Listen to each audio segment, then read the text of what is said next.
Hello. There you go. I hate that one. I said hello, and then you're supposed to get louder. I hate that. Hello, Dwayne. Hello, everybody. My name is Kenneth. My pronouns are he and him, and I am the curator and host of this here reading series, Poetry at the Point. Really glad to see you. It is February. It is Black History Month, and human beings have gotten out of their houses and come to a live poetry reading, which is pretty awesome. No shade to the people online.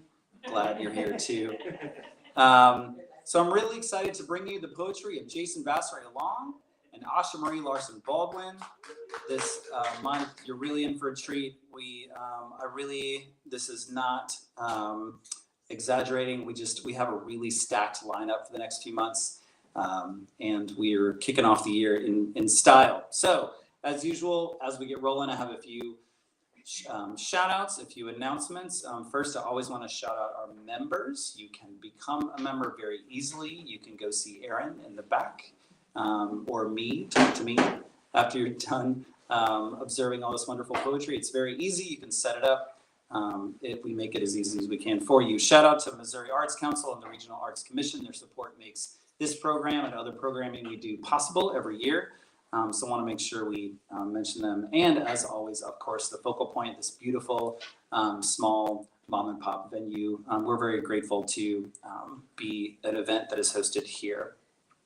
So I had a few events I was going to share with you, but I literally found out today that the 2 or 3 events we were planning are not happening soon, but they will still be happening. So we will have an observable reading that will be rescheduled very soon. And we will have a member appreciation event. 98% sure that is happening next month, mid-March. So please keep your eyes on our website and on our socials. It will be even easier to find out if you become a member. Plug. So please do that. We want to make sure and get you connected. Housekeeping, if you're here in person, bathrooms are out there. Take a left and then take a right. It has become clear to me that paper towels are only available in the unisex bathroom on the left. So be forewarned. We do not have books for sale by our poets, but I know that Jason has copies of Shrimp somewhere. So see Jason if you're interested in getting a copy of that afterwards. All right. Speaking of the folks on the internet, if you're watching this on Facebook Live or on YouTube, I'm very glad that you're here. Either now on February 20th or in the future.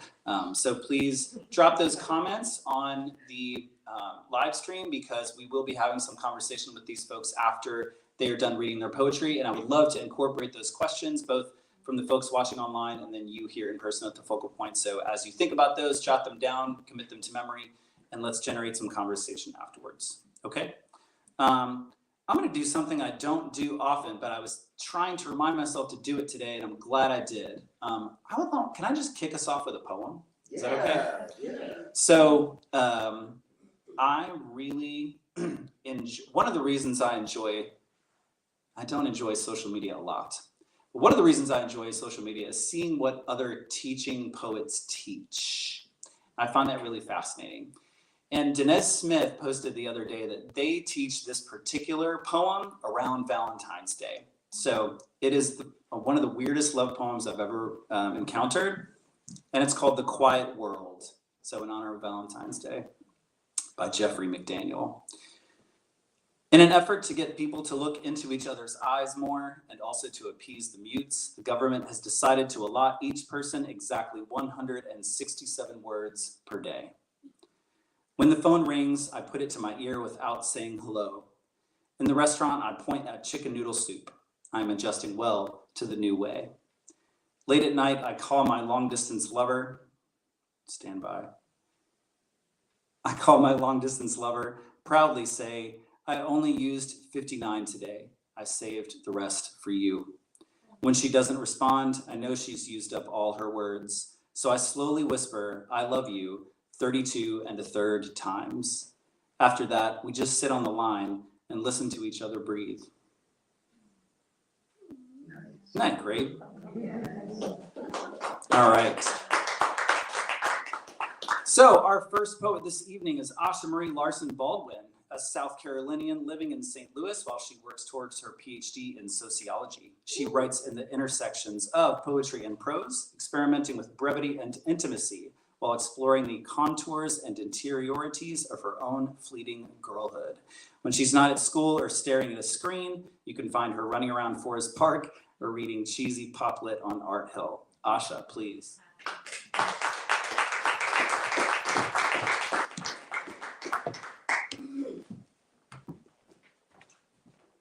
Hi everyone, can you hear me? Hello Internet. That's a funny bio. It's always weird like when you're in the like PhD world because like I have my PhD bio and then I have like my other bios for other stuff and then I'm trying to be like I'm still a poet sometimes but like I don't really do stuff all the time and then I'm definitely not doing any running these days. We'll get to that eventually. But thank you so much Kenneth and Aaron and everyone at the Poetry Center. I really appreciate this. I'm excited.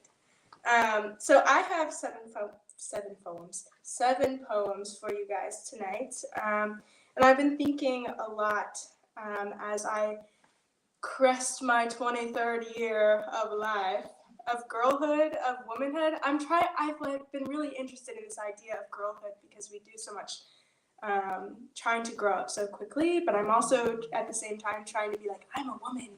Womanhood is great, it's good. So might have to update that bio to say at the intersections of womanhood, I guess. But I have a couple poems that I wrote while I was doing my master's degree in Belfast this past year. And so I'll start there. Okay. My phone shows me photos from a year ago, whether I like it or not.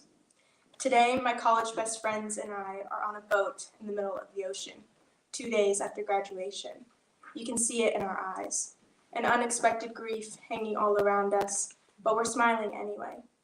None of us were the type to believe the best years of our lives would be spent at a college that might as well have been a country club, nor did we really believe that our lives would always be the same. But there was an expectation that we would be different. And because we are not, this is the pinpoint of the beginning of the end of our friendship. I knew it was coming. The foreshadowing was there all along. And this upsets one of us more than the others. I send photos in the group chat we've kept since college anyway, expecting the usual back and forth, an extremely delayed emotionless spam of reaction emojis, some Instagram therapy speak that might as well be for a work email, or no response at all. The one who holds a grudge responds with a heart on the only picture that doesn't include me. The two who are not resentful reminisce briefly. The one we hear from the least, but who no one is upset with, asks for context because she doesn't remember what happened anymore, solidifying what I knew all along.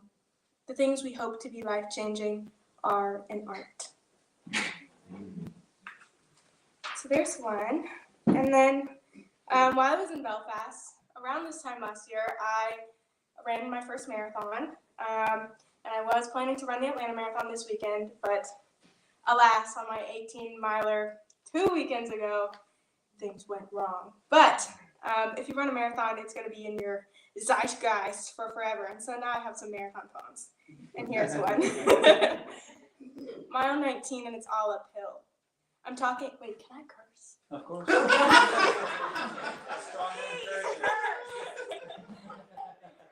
Sorry, Internet. Okay. Mile 19, and it's all uphill. I'm talking big, dramatic, ugly crying, hiccuping what little breath isn't caught in my rib cage, my own salt crystals burning my fucking eyes. No one is too concerned. We all know about 16 through 20. I would like to say something profound about this, about how I pulled myself through the dead miles, but here's the truth. I opened Strava and saw my ex-sneaky link, the one with avoidant attachment issues and not a sprinkle of personality, but very good legs, who signed up on a whim, trained for only 4 weeks by running one 5K a week, one single 14-miler, and nothing else, had crossed the finish. And let me tell you, there is no force greater than the arrogance of a boring white man, and nothing more boiling than seeing him succeed before you do.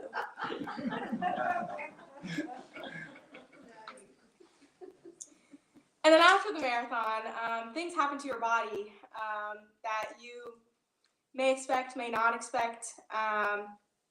and this poem is about one of those. Freaking out the family, in parentheses, they are proud of me. Believe it or not, strangers have stopped me to tell me what cute feet I have. Call it an unfounded ego boost, but I've seriously considered taking up a side hustle. Those dreams are on hold though, and now I've got to bet with my mom on how long it will take my big toenail to grow back after losing it to the marathon. She says 6 months, and there are lots of things that I don't know, but Google says younger people's grow back faster, so I'm shooting for a solid 2. I like to torture the family with update photos. Today is the jagged scoop where I wedge the clippers between the detached nail and the fleshy part, my impatience getting the best of me. But my mom has seen my body in all kinds of states, so she indulges me. My aunt and uncles are doctors, and they thumbs down the photos, but I think it makes a hilarious group chat weapon. Gun emoji, say some fuck shit, and you get the toe, trademark, gun emoji.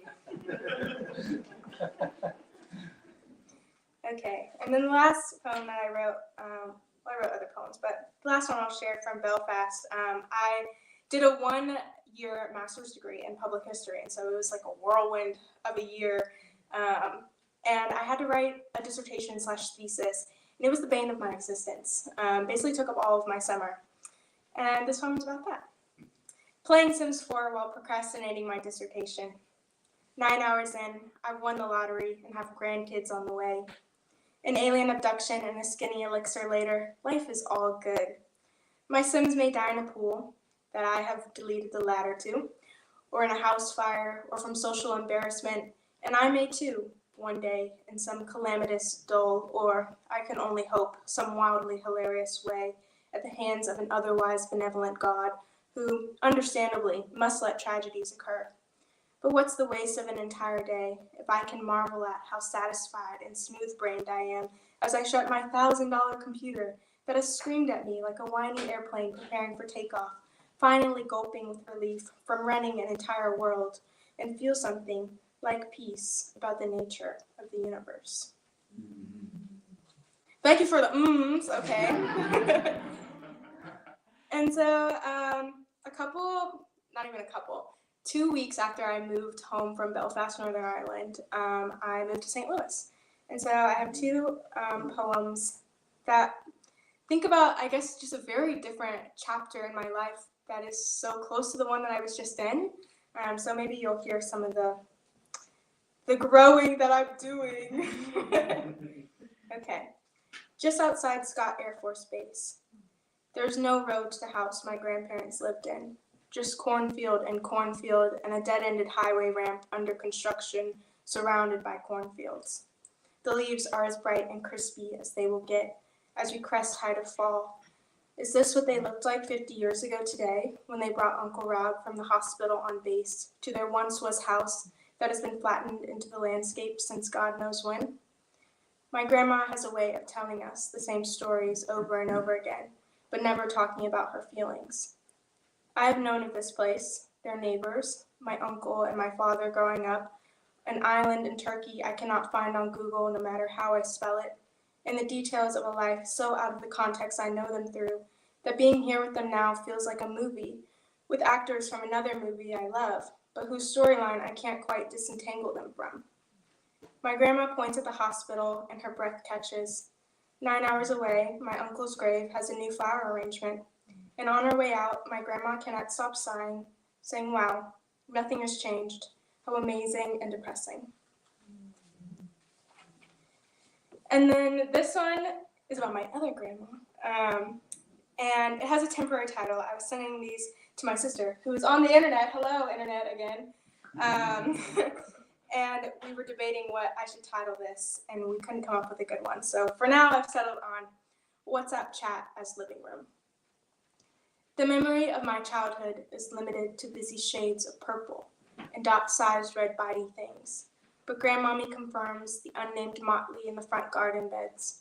Coneflower, phlox, gladiolus, calla lily, aster, black-eyed Susan, Mexican salvia, croscosmia, daylily, daffodils, peony, crocus, hyacinth, primrose, some native salvias, iris, daisy, 4 o'clock, and annuals like vinca, begonia, and geraniums. Why do you ask? Because grandmothers are at the center of the poetry universe, and your house and front garden beds are the landscape of all of my dreams and the crux of my becoming. Really, there is no point where you end and I begin. That is why. And so now I have my last two poems. I thought it would be fun to take a little trip backwards into more of my girlhood growing ups. And so I found some poems I wrote through COVID. And as I was telling Kenneth earlier, it's like so strange to like now look back on like what you were thinking about COVID and like those moments. And a big theme for me was this like unsettling stillness. And now I find myself just like constantly seeking that stillness and like wanting to recreate it. And I can't because the world has moved on. And, you know, we're just not going to have maybe we'll have another quarantine summer. I mean, it would be great for me if that could happen again. But it's interesting getting a peek back into like my brain then and there. So that's where we'll end. Okay. Up and down Hunter's Hill, then back to Willow Branch and Pennonwood. In protest, but mostly because there is nothing else to do, I walk every inch of my neighborhood. Sometimes I run full force up the winding hills just to do it, and the ache overtakes other aches. I lose count of the days as the flowers in the front yard bloom and wither in the heat, and the tree leaves in the backyard begin to fill in the spots where we could see through to the neighbors across the creek. Most of my days are spent angry, with my books strewn across the kitchen table, once the cat's favorite spot to sunbathe. There's talk of giving grace through the unexpected, but an expectation of upholding an old sense of normalcy persists. Slow body, no pants, nowhere to go, still an endless game of catch-up. In my college classes from the kitchen table, my attention is spent playing a guilty game of I Spy. My friends at their mountain houses, their bedroom chandeliers in the background of their Zoom screens, me with my chair tilted just right so the pile of things without placement cannot be seen. When I'm running, I think of nothing, but I notice. Kids in the yard, joy erupting as they chase and tackle each other into the patchy grass, big cicada bodies that litter the cul-de-sacs I circle, the sunburn on my shoulders from the days spent rickshaw hopping right before the dip into pre-monsoon season, now dulled into the same color as the rest of me. The only thing I know for sure, today is the only normal I know. And one more from me, the same time period. So you might see some repeating images, but we'll work on that later if I ever get a book together or something. My Spotify playlist titled Mac and Cheese for Lunch and Dinner, which you can look up and listen to. It's great. I declare my mother's kitchen the library and shush my family as they shuffle around me. No one was expecting me home in the middle of March, so I do not have a room in this house. We built a fort behind the couch in the living room with a mattress for my childhood bed, a few throw blankets, and a salt lamp, which makes everything a fleshy pink. This is how I imagine my mother's womb, pink, warm, haltingly cozy. Most days I go on walks under a Trix yogurt sky. This has become suburbia ritual. I see more of my neighbors in 1 week of global pandemic summer exhaustion than in the 2 years we've lived here. Summer approaches and the white noise wails of cicadas form the cheese layer of our lives. One day I'm walking and a cicada bodies my outer thigh. I let out a little scream and feel ridiculous, but I take a picture of its gigantic crunchy body for documentation anyway. I find their exoskeletons abandoned in the cracks of the driveway and wonder where they have gone to, leaving behind the only body they have ever known.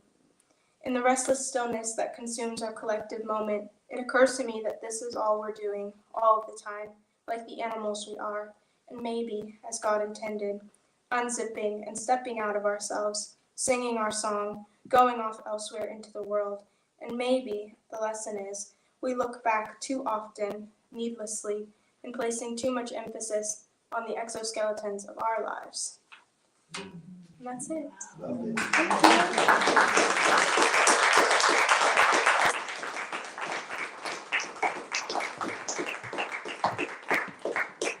you. Thank you very very much. Was this your St. Louis poetry stage debut? Yeah. Excellent. Thank you. You just read poems from your high school years, which is horrifying for me to even think about. It gives me hives, so I'm not even going to talk about it anymore. Thank you very much. Our second reader this evening is Jason Vasser-Elong. He is an assistant teaching professor in the Pierre Laclede Honors College in the College of Education at the University of Missouri St. Louis. He will defend his dissertation on Thursday in 2 days. My goodness. He currently holds a Master of Fine Arts in Creative Writing and a Bachelor of Arts in Cultural Anthropology with a focus on African diaspora studies. He's the author of Shrimp, a collection of poetry that analyzes identity in a post-colonial context that came out in 2018. And his current research is centered on the global epistemology and poetics of Black experiences and peace studies in literature, and is part of an exhibition called Celebrating the Arts in UMSL's Honors College. Recently, Jason received the University of Missouri's South African Education Program Fellowship and will continue his research this March at the University of the Western Cape in Cape Town, South Africa, about which I'm extremely jealous. So, Jason, please.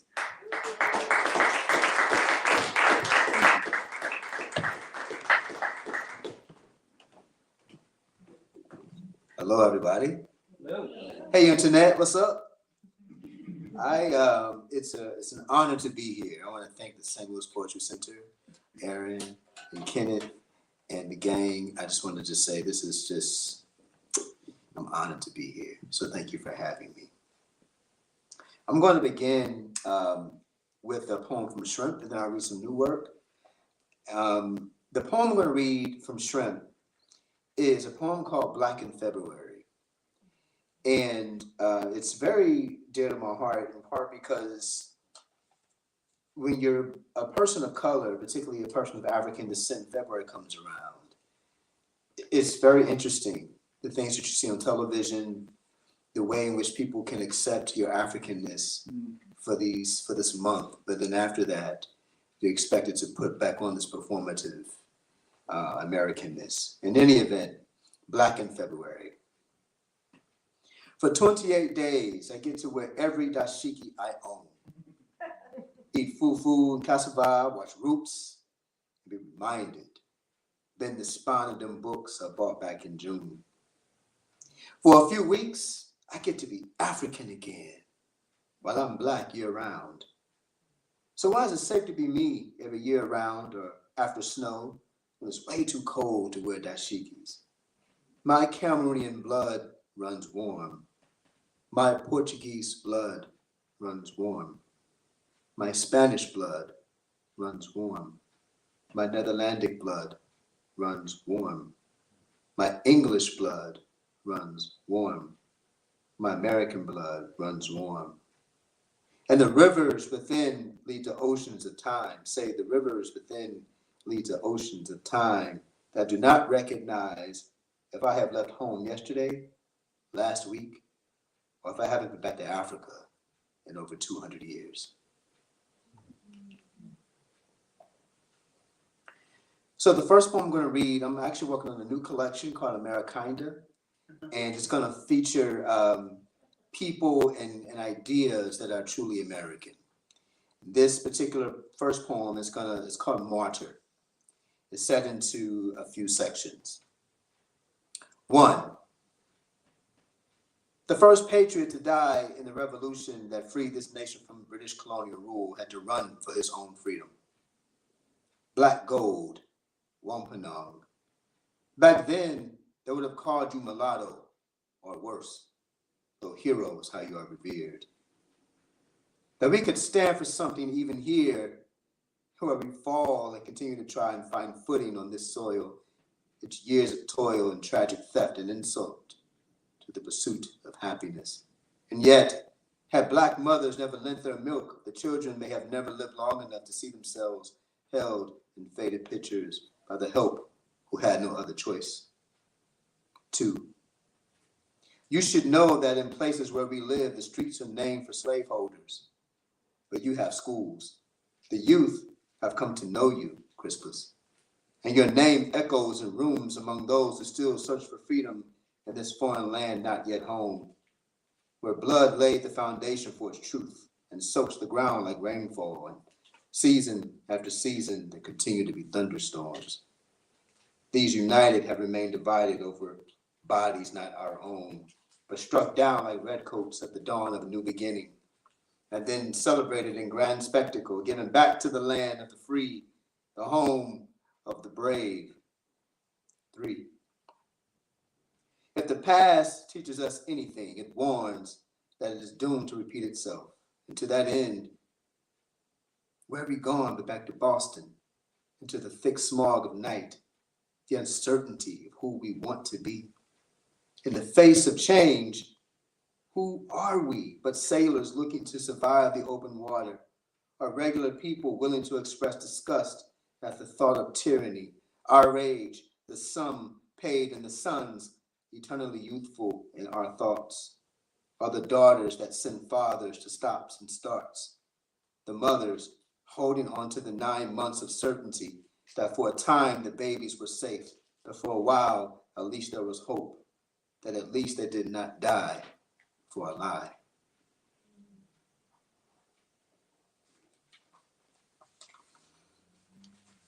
This next piece is it's a pastiche. It's after Flag Salute by Esther Popple. It's called Notes for a Poem on My Birthday, October 18th, 2023. There's an epigraph that reads, note, my mother often remarks, son, I would have to start lying about your age. This year I turned 45. I pledge allegiance to the flag. Esther, a poet, taught me about a lynching that occurred on the same day I came into a world still struggling to hold its black men and women, its little black children even, with arms, as in arms to hold and not arms to take up. And to the republic for which it stands. They tell me that I'm free here, but when I fly, they attempt to clip my wings. I'm no bird, for sure, not a boy, a child, but someone who holds joy in both hands, like my significant other, my mother, and my fraternity brothers, of whom I grip in the spirit of brotherly love, like Philadelphia, like eagles, like looking up to be mesmerized by the sky and all its possibilities.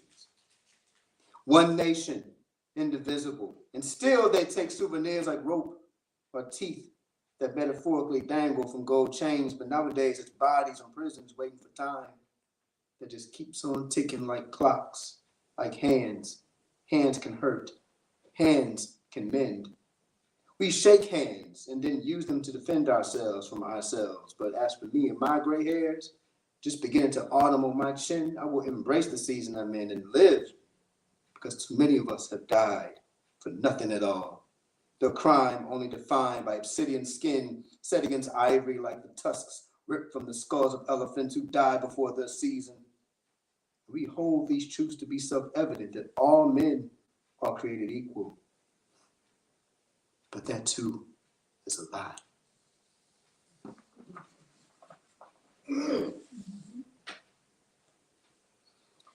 This next poem is entitled 1753. It's dedicated to Miss Phyllis Wheatley. I don't know if you know this or not, but Phyllis Wheatley, her story is so important to African-American literary tradition. I don't know if people understand how powerful the fact that she published her book in 1773, 3 years before this was even a country. In any event, 1753. Most know the song When David Slew Goliath with a Stone. I was born a free black girl in 1753 in the Gambia, someplace near the mouth of a moving river or beneath the shadow of a mountain in Senegal, then taken from that place for chattel like David, and then used an unlikely weapon to remove the head of a giant, revealing its mortality like a bearded head adorned in brass and shock on display near some place holy in Jerusalem. Perhaps my poetry, older than the nation that enslaved me, is the surviving fight of rebellion in me that lives in you, years removed from the Massachusetts of my youth that moves within like the Mississippi, under the shadow of a gateway where Negro children wrote sonnets on the water, always moving, reading under candlelight and nerve. Someplace between fear and courage, between the pages of my poems on various subjects, religious and moral, between the gentle nature of Jesus and the eternal rage of Jehovah Adonai, there will always be the word before the sword or litany and black words bleeding through white pages.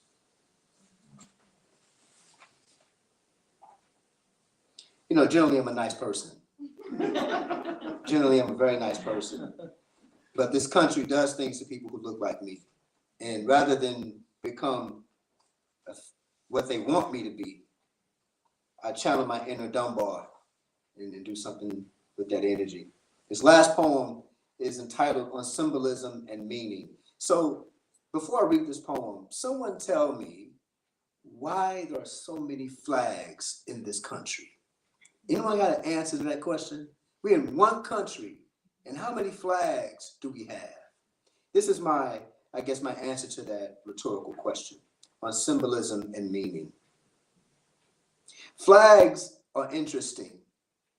In one way, they symbolize the collective, a sort of, this is who we are, or we are proud to carry these precepts and ideas, and the world should know that we, as a country, stand for and by these things, as in these people in this place.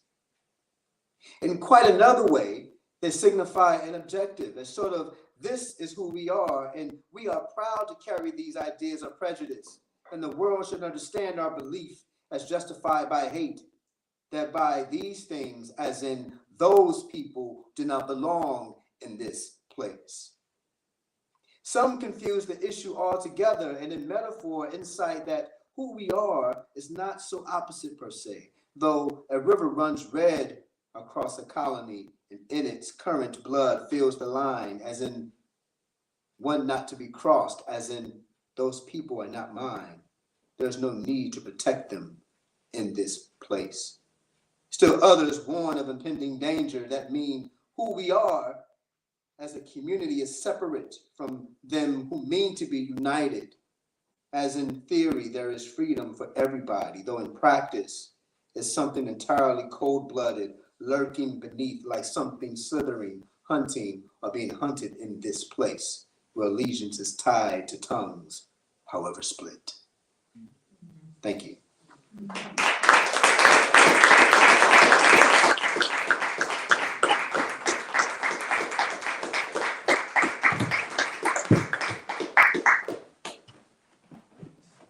I'm going to ask both of y'all to come back up if you don't mind. And I'm going to awkwardly take some time to move things around the stage. I'm good. Okay.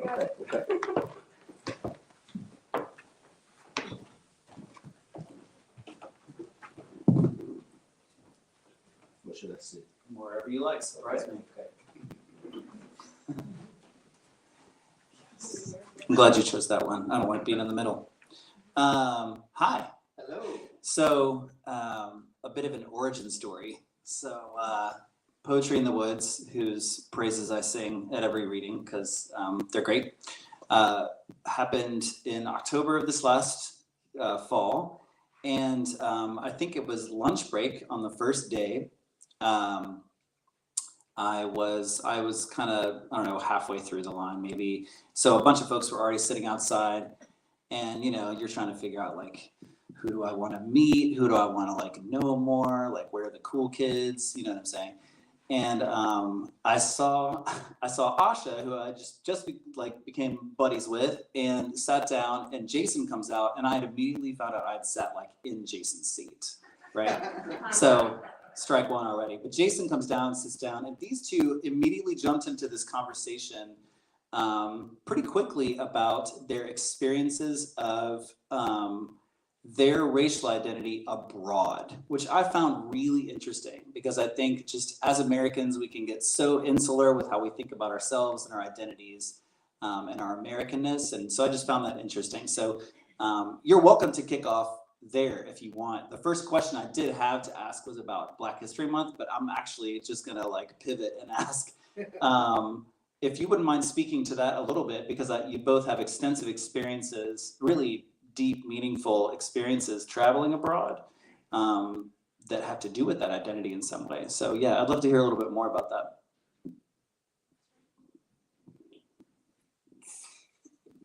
Yeah, so I mean, the first time that I went abroad, actually, I was only 18. I had just turned 18, like a couple of months before. I was a college freshman, and I was going to Rwanda on like a school like MAEX kind of trip.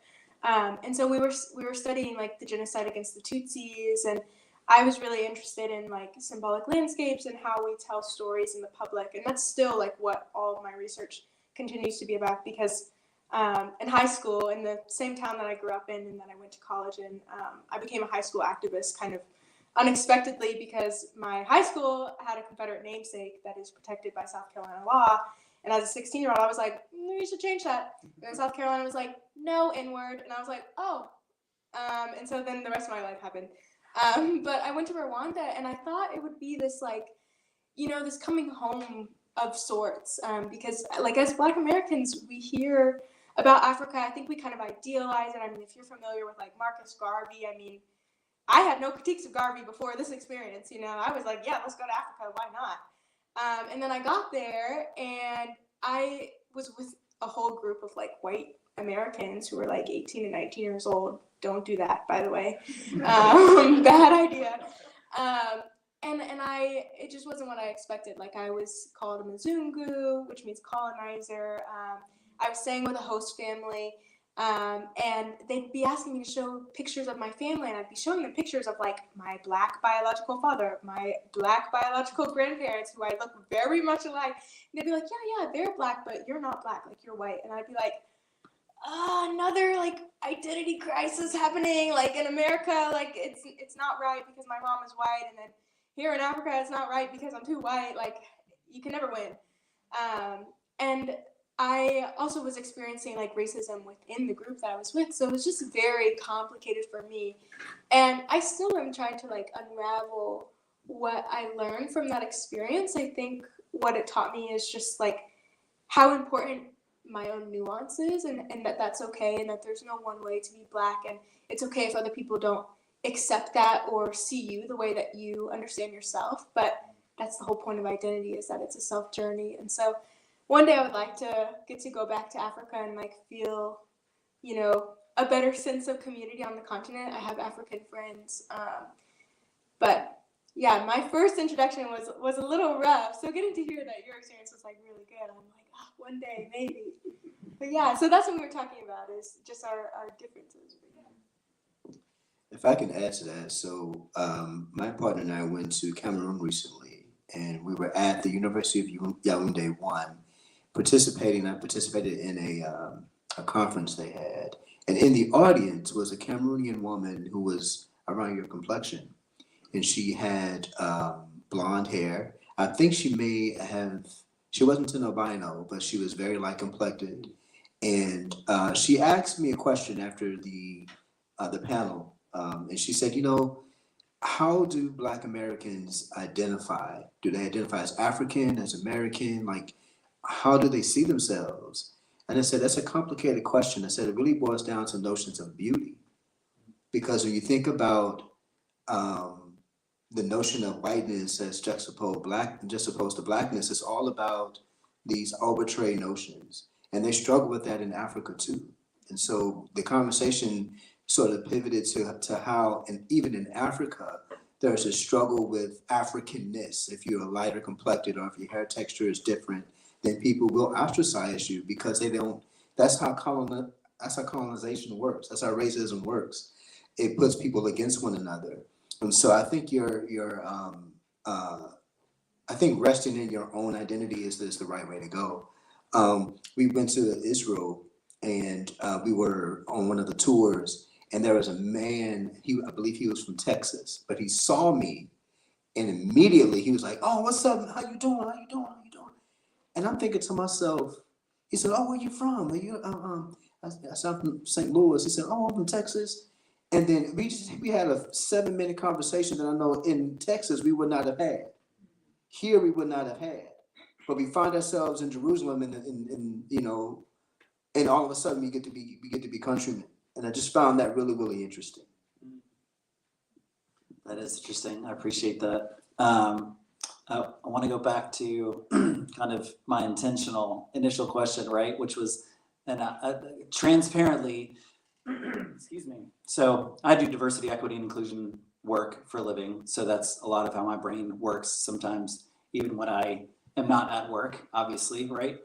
And so, asking two Black poets to read for Black History Month felt, as in my words, a little on the nose, but they both agreed to it. But I want to go back to Black History Month because I think it is,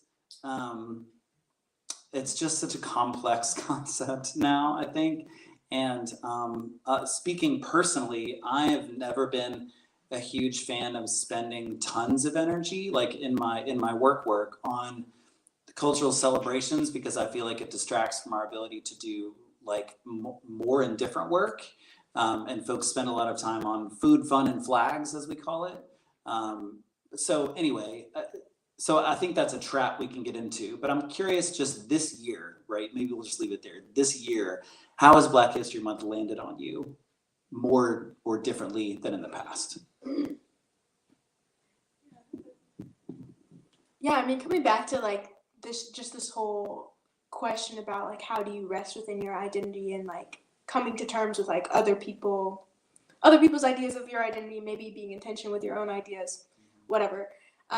This year in particular, I've seen like I'm not on Twitter much anymore, but like just the amount of like people talking about like biracial people as like saying they're not Black or like they're not one of us, or saying biracial and like be like noting that they mean it in a derogatory sense, especially if you're like a biracial person with like a white mom. And like I get where it comes from, like I know like there's a long history and like trauma related to colorism and all of this stuff with it, but like as a Black biracial person, someone whose like work is rooted in like work for our people, for our community, and like who feels such a strong connection to my Black culture and my Black identity, it is so like will be the death of me. And so this year, to answer your question, like my Black History Month, I mean, it's always about educating myself and learning more and like getting more invested in like stories that I haven't heard before, but especially this year, it is being comfortable with my own identity and being like unapologetically Black in whatever way that means. Like I don't need to, like we always say Black is not a monolith, but then we expect people to present Blackness in a certain way, and then we snub them when like they're not presenting in the ways that we expect. And I'm like, it doesn't matter what anybody else is doing, it doesn't matter what other Black people are doing, like I'm going to be in community with the people I'm going to be with, and like my Black self is enough. So that's how I've been thinking of this month especially. I would agree. I think no two people's experiences are the same. No two Black people will have the same experience. Now, there's a shared history, there's a shared trauma, but if there's another Black man in the room, there's something that we share, but that doesn't mean that his experience and my experience are the same. And I think we have to respect that difference. I have to respect the fact that my partner, who's a Black woman, her struggles may be far greater than mine because she's a woman in a male-dominated society. But I don't think it should be about oppression Olympics. We shouldn't be measuring our trauma, one person to another, because again, that's how racism works. They want people to be fighting about who has it worse. And then what does that do? Who is that really for, right? And so I think when we get to a point where we can just be people, I think we'll be better off. I mean, Black History Month is great. It started as Black History Week with Dr. Carter G. Woodson celebrating the fact that, that there isn't Black history in literature or in history books. And so let's put that in there, right? And so the fact that we have this month to celebrate Black history, which should be all year round, mind you, but the fact that we have this is special. And the fact that we have these varied experiences is also special. And it's something that, I don't think, I'm gonna say this as an anthropologist, I have issue with saying Black and white, because I know there's no such thing as Black and white, but we know what a white person is socially, we know what a Black person is socially. So no two white folks, I don't think their experiences are the same. I'm learning there's a difference between a blonde and a ginger. A person who may be ginger may have issues that brunettes don't have. That's a whole thing, right? And so again, this is how oppression works. It puts one person against the other based on struggle. And I think we need to get to a point where we can be beyond that and appreciate each person's struggle as their struggle. Yeah, I think the trick that I end up trying to encourage, the balance I encourage folks to strike in my work often is, which I think is difficult for us sometimes, is to hold both our similarities and our differences in tension in our heads at the same time, right? In other words, that like we share a similar experience with those who have the same racial identity as we do, and also we experience it very differently than any other individual who has, right? Like both of those things are true at the same time. So I want to shift a little bit to some questions more particular to you all as individuals and to poetry specifically. So I'm gonna pick on you to start, Asha. And this is about, so you had a pretty unique experience in high school that was structured effectively like an MFA, right? So in conversation before the event tonight, I was kind of just wondering, did that inform the ways that you approach your process? Did you shape those habits earlier than kind of other folks do? I feel like thank you for saying how old you are. It makes me happy to know I'm the oldest person on the stage, as usual. Yeah, I'm just curious when you have developed those habits and if you feel like that you kind of got a leg up from that experience. Well, yeah, first I should say we were debating how old you are. I thought you were like 38. Yeah, so. like he could be 30, he could be 50, it's a big range, this guy. Yeah, you know, I'm not gonna say. I was gonna say black don't crack, and I was like, is that appropriate? I don't know. I said it. Anyway, my grandma, she looks really young. I'm just saying. So I'm really hoping the genes don't work. Anyway, back to the standard programming.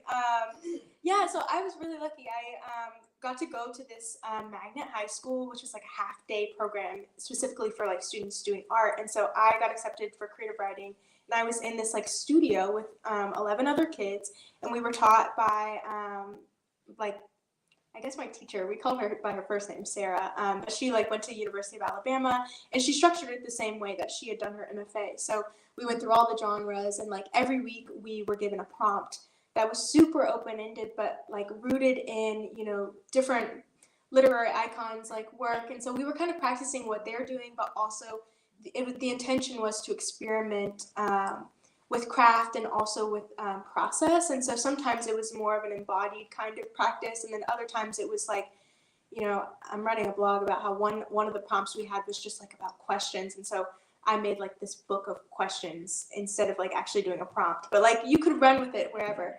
And so anyway, long story short, it taught us a particular kind of structure, and then we would do critique every single week, and that was the entire year-long program, and then we got to do it every single year of high school. So I just thought this was like, you know, a normal experience, you know, getting to basically be in this really intensive writing space, and I was just churning out work every single week. Didn't need to be good, whatever. I just knew I needed to turn something in.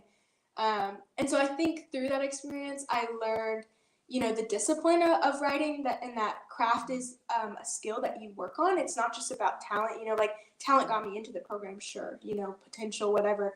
But like by the end of it, I had actually learned a craft and a skill. And so being out of that environment, I realized like without that structure, like it's really freaking hard to like sit down and be disciplined, especially when you're not in a community.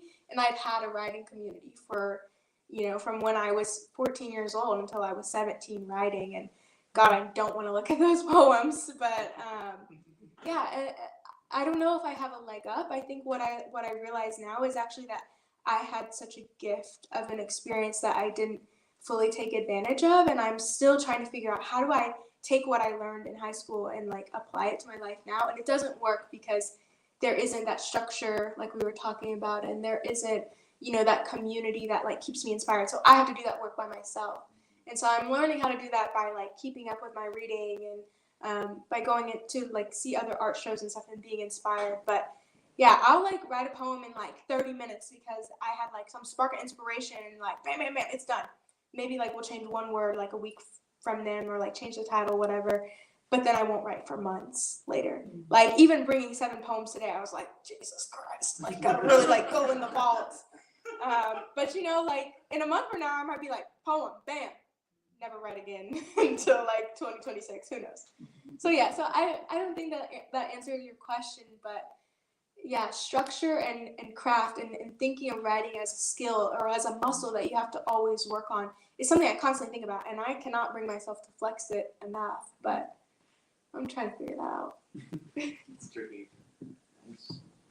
So, and speaking of poetry, poetics, I want to talk about your work in global epistemology and poetics. Talk a bit about what that means, what that means in practice. Especially, I'm curious about kind of our context of St. Louis, especially. Thank you. So epistemology is, of course, how we know, right? So global epistemology and poetics of Black experiences is really just taking a look at how Black folks position themselves in spaces throughout the world. I had the good fortune of reading this book called The English Tribe by Carl Phillips. Not the Carl Phillips at WashU, who's a great poet, but this is from a man from England, a man of color from England, who actually wanted to research writers of color writing in Europe.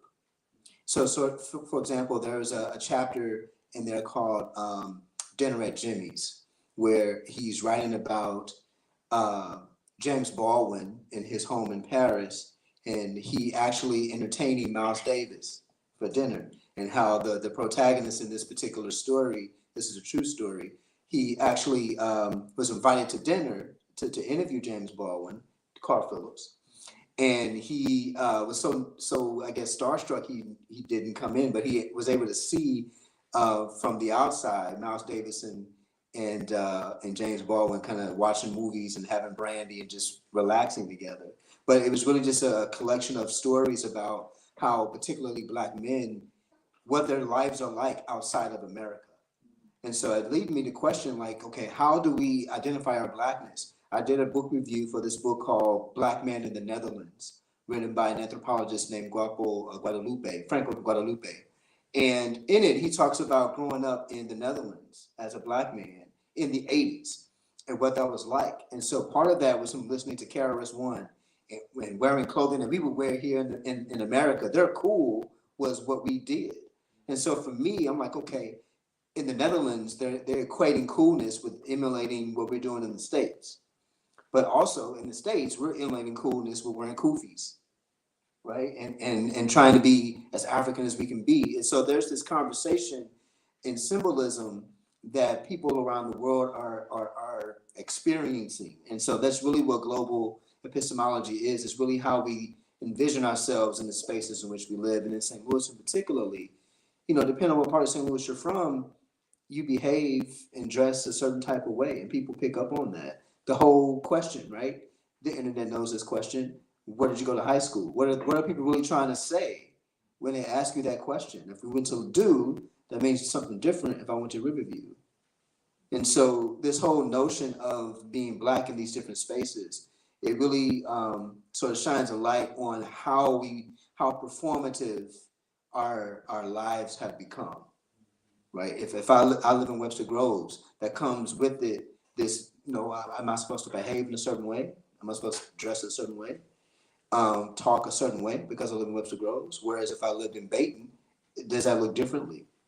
And what does that mean for me in my Blackness? Right? Am I not Black enough if I have proper diction? Am I too Black if I don't have any? If I speak AAVE habitually? Like, what does that mean? And so my research is really centered on how people can be themselves in the spaces in which they live in. Wow, that's a lot to think about. You're making me think about how my white son tries out African American vernacular English sometimes out of nowhere, and I'm like,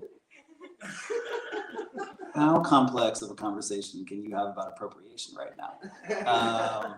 So we only have a few minutes left, and I wanted to put it to you to see if you had anything that has popped to your mind that you wanted to ask these folks, or anything you were curious about, kind of before I move to round third base here. I'm getting the vibe like maybe not. Please go for it. Asha. So you've embraced your Blackness, but have you also been able to embrace your whiteness? And then perception that other people have of you. Yeah. So, So there's always this question, like, for biracial people, especially like Black identifying biracial people, like, okay, so then what do you do with your whiteness? And my response to that is that I don't identify as white. Like, yes, I have a white mom and I have a white family, and I know that I have an extreme proximity to whiteness, and that completely affects my experience and my perspective on things. But I'm not a white person. I do not walk in this world as a white person. When I walk into a room, nobody's going to treat me as a white person. But when I walk into a room, people know I'm Black, or at least are like, "What are you, girl? Like, let me know." Like they have questions about my racial identity, and so they're going to treat me as other, no matter what. And when I walk into Black spaces, of course, like my proximity to whiteness like impacts my identity in the ways that I walk in a room. But it's just different. I think it's much more important and special to identify with my Black culture, which has been much more of a home for me, and also just makes a lot more sense. You know, like I don't know what. It's harder to find special things to appreciate about being white. I'm sorry, white people. I'm sorry. But like, yeah, like I have so many things to celebrate about my Black heritage and about my identity as a Black biracial person, but I don't have anything to celebrate about being white.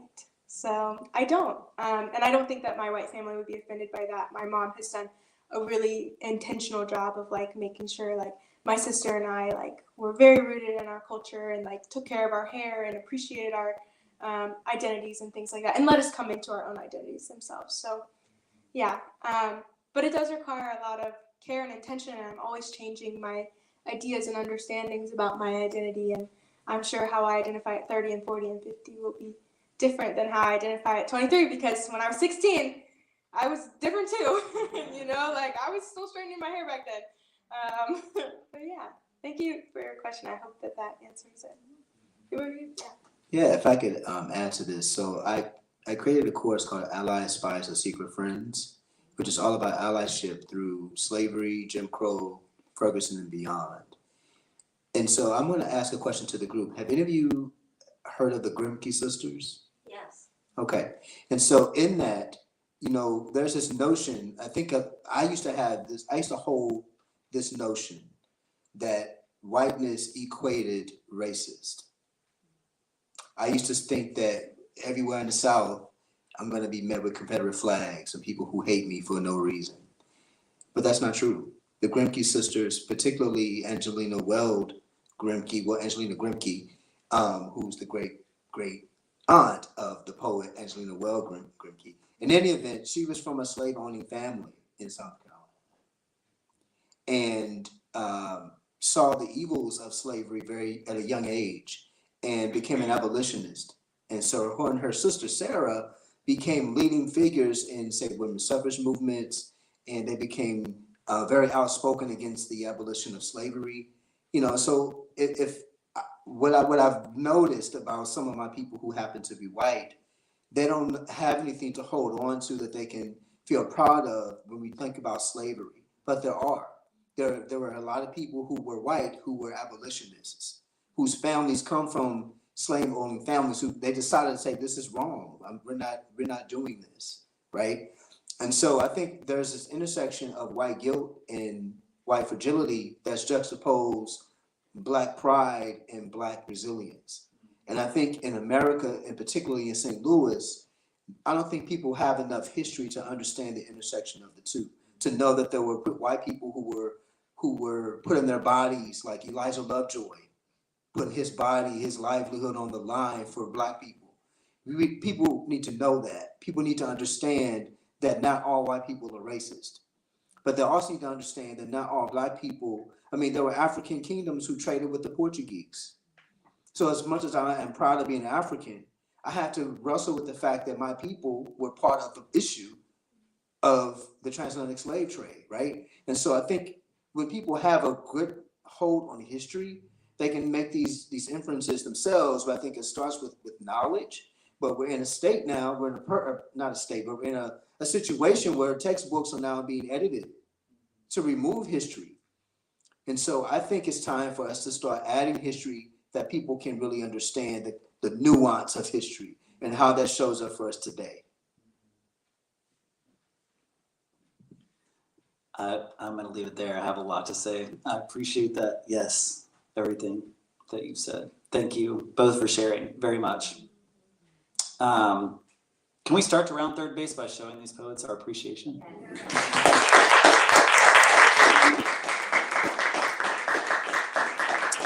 The last question I'm going to ask these folks is to, and I don't think, I hope you noticed this question in the document we shared. If you didn't, that's too bad. You're on the spot now. So I like to end our readings by gathering some paradise. This is a practice I took from Al Filreis, who's at Penn.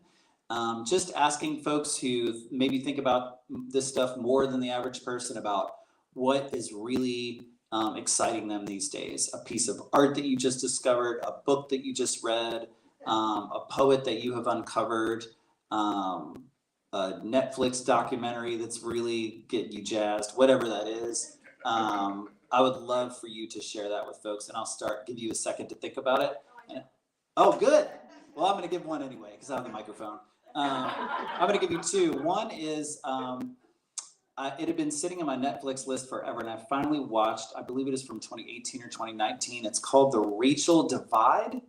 And it is a very in-depth, like personal documentary about Rachel Dolezal, the person who, from Spokane, Washington, who opted to be Black. And it's such an intimate portrait, and just got me thinking about race and racial identity in ways I hadn't in a long, long time. So strongly recommend that. The other is I have been using the Beatles to make my way through my sadness in winter. And Paul McCartney has been recording like one record every year or two since like 1971. So it's a lot of music, y'all. But McCartney 2 from 1980 is the weirdest, most stupid, like throwaway, hilarious, fun, bad album I can possibly imagine. I love it so much, and it's so unlike anything he's done, but it's just wonderful to watch an artist who plays all the instruments on one album in a singular vision, just getting really weird. I envy the hell out of that. So McCartney 2, strongly recommend. Yeah. Well, I'm a Gen Z. I forgot about this question, so I didn't think about it before. But I'm a Gen Z, so I'm chronically online. So I'm in this like city course, this architecture class right now called The Unruly City. It's led by Michael Allen, who's like St. Louis superstar. So if you know him, he's great. Hi, Michael, if you're on the internet. And he has been talking about all kinds of like really cool stuff related to cities. And he recently got us into the whole like Jane Jacobs, Robert Moses, like 1960s New York City development beef. And when I tell you the lore is deep and piping hot, I mean it. So go to your local library. WashU Library has a million of like Jane Jacobs books and stuff. Get her book. She roasts the heck out of Robert Moses. Look him up. He's the white one, not the black one. He is the reason why our cities suck and why there are cars everywhere. So when the next time you're cursing cars, you can curse Robert Moses. I think he's dead now. I don't know. But that has been really fun. And then a documentary, Shirkers, on Netflix, is about this documentary, or this lady who was making a film with her friends in like the 1980s, and this creepy guy was like low-key grooming her, and he took the film, and so the whole film is like 30 years later, she finally gets this film back, but he took the audio from it, and so it's her and her friends from the 80s whose film would have like completely changed the film game, and I think they were in Korea maybe. And she's going through this whole story and like looking back on it and revealing so much. And it is the most beautiful documentary I've ever seen. So interesting. I didn't even spoil anything by telling you those things. And then finally, related to Black History Month, bell hooks. I love bell hooks. Bell hooks is like my scholar icon. I dream to be even remotely like her in any sense of the word. All of her pedagogical books are fantastic, but also her books on community. She is fantastic. And then Claudia Rankine, if you're looking for somebody still here who's a poet, absolutely phenomenal. So yeah, go check all those out. I have a few. So a book I read that I really, really loved was Begin Again by Eddie Glaude Jr. It was really a look at James Baldwin and Dr. King Jr. and how, the beef between the two of them during the civil rights movement. It was in short a story about how, James Baldwin is one of the more very outspoken, very active poet, but because he was gay, he really wasn't given license to be one of the faces of the civil rights movement. And it's a book about that. And I think it's just a phenomenal book. And a documentary, my partner and I start watching this documentary called Ladies First about the women in hip hop. It's a special documentary that talks a lot about how women in the hip hop industry have sort of been the bread and butter of that industry when they got its start in the 80s. I mean, excuse me, in 77. I was born in 78, so I was born right on the cusp of hip hop. And then finally, I'm also reading this book called How Art Transforms Us. It's a pedagogical book on how art-based pedagogy can help in the classroom. It's by Magnaman and Ross, two female researchers who are really doing a lot of great work when it comes to arts-based pedagogy. So those are some of my things I'm into right now. Love it. Gave you all a lot of homework this month. Cool. Well, I just wanted to say thank you for making it out this evening. Thank you very much to Asha and Jason. It's always a pleasure also to have people who I consider friends on the stage having this kind of conversation. So appreciate y'all very much. Thank you to you for coming out in person. Thank you for you to checking it out on YouTube or Facebook or on the website later on into the future. Very grateful to you if you're checking this out after the 20th. Our next reading is on March 26th, I believe it is, and we will continue keeping the bar really high. We have Bailey Schomburg and McCallum Lay, two fantastic poets. Just met with them last weekend to kind of figure out how our conversation is going to go, and I think it's going to be really lovely as well. So check it out. Thank you to Aaron and to Eileen for helping run the show and be our wizards behind the curtain, making things run smoothly. And yeah, I think that's it. Take care of yourselves. Good night.